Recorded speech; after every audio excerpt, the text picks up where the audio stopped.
लावला या मातीचा टिळा मस्तकी, दूर गेलं लोभ सार जळाली भीती.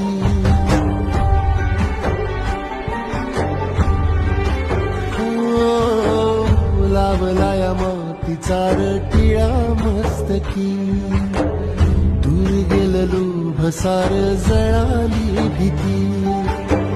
खांद्यावरी भलाईची आली पालखी, ठेवायाची नाही आता कधी खालती. आल्या गेल्या दुकाळाच्या आपदा जरी, पुजलया इमानाला बायकू परी. जगण्याची झाली पंढरी, उधळीन जीव